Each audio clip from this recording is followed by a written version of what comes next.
नमस्कार, मैं अनीता चौधरी और न्यूज़ अड्डा पे आप सभी का स्वागत है।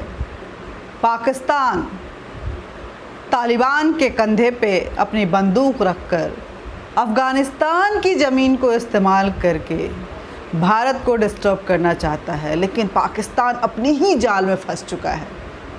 देखिए, पाकिस्तान अपनी मनचाही सरकार, तालिबानी सरकार में हक्कानी सरपरस्तों के साथ वो अफ़गानिस्तान में अपनी मनचाही सरकार बनाना चाहता था, लेकिन हर्ष क्या हुआ? आपस में ही भिड़ गए हैं ये आतंकी गुट। हक्कानी और तालिबानी अब एक दूसरे को देखना नहीं पसंद कर रहे हैं, जिसका नतीजा ये हुआ है कि मुल्ला बिरादर गायब है। मुल्ला बिरादर नाम बहुत सुना होगा आपने। ये ऐसा नाम है जो पिछले कुछ महीनों से लगातार सुर्खियों में है। ये मुल्ला बिरादर यूएन के मोस्ट वांटेड में से है, ब्लैक लिस्टेड है। मोस्ट जो कहते हैं अग्रेसिव और डेंजरस टेररिस्ट में से इसका नाम था। ये मुल्ला बिरादर उमर मुल्ला का बेहद ख़ास था।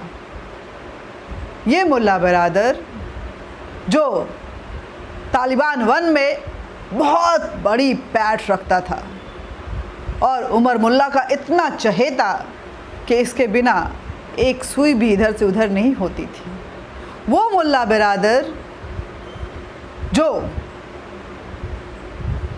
जब सरकार पे संकट आई 1994 से अगर हम देखें और 2002 तक जिसकी तूती बोलती थी, ये को फाउंडर था तालिबान का उमर मुल्ला के साथ, मुल्ला उमर के साथ।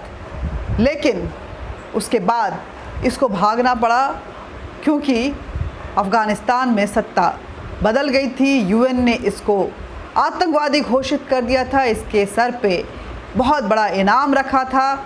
ये छिपा फिर रहा था। बाद में ये पाकिस्तान में पकड़ा गया 2010 में और उसके बाद 2018 में इसकी रिहाई हुई।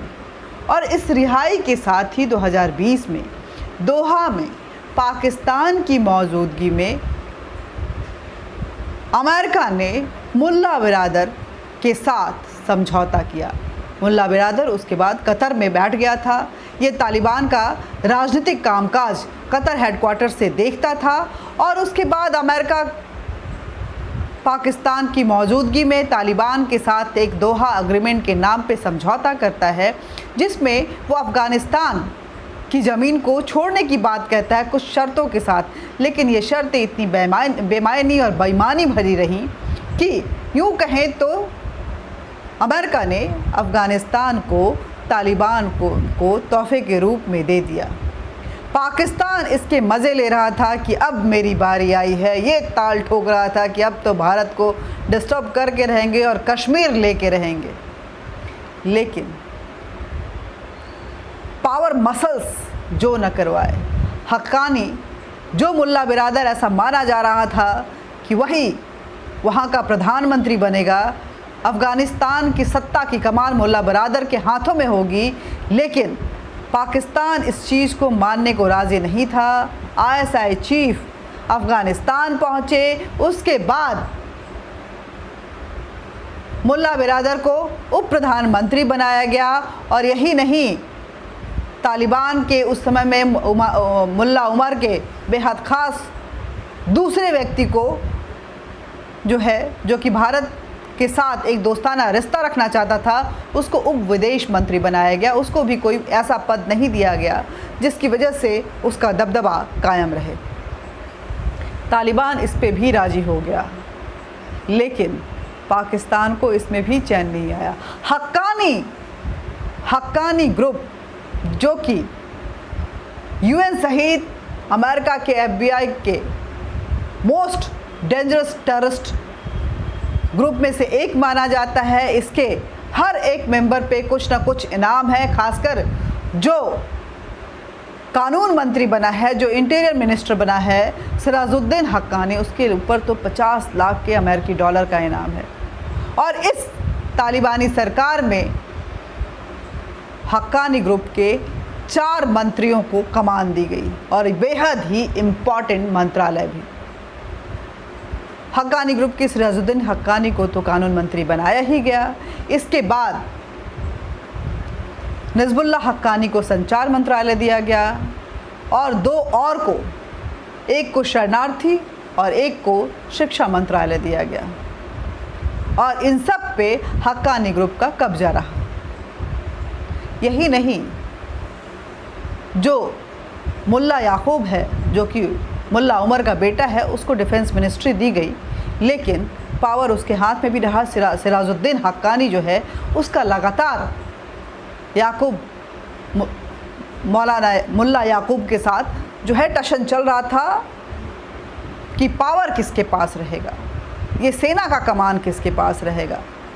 सिराजुद्दीन हक्कानी कहीं भी कॉम्प्रोमाइज़ करने के मूड में नहीं थे। इस बीच में ईरान और कतर के उप प्रधानमंत्री और विदेश मंत्री अफ़गानिस्तान तालिबानी सरकार से मिलने आते हैं। पहली बार तालिबान की पूरी कैबिनेट इस मुलाकात में नज़र आती है, लेकिन मुल्ला बिरादर नज़र नहीं आता है। खबर आती है कि मुल्ला बिरादर और हक्कानी ग्रुप में, यानी कि तालिबान और हक्कानी ग्रुप में, दोनों में ठनी हुई है और कुछ झड़प में गोलियां चल गई, जिसके बीच में मुल्ला बिरादर बहुत बुरी तरह से जख्मी हो गया है और वो पाकिस्तान के एक अस्पताल में एडमिट है, जहां उसका इलाज चल रहा है। सोशल मीडिया पे जब ये खबरें तूल पकड़नी शुरू हुई तो जो ISI हमेशा से करता रहा है वो फिर करता है, एक प्रोपागेटेड ऑडियो रिलीज़ करता है।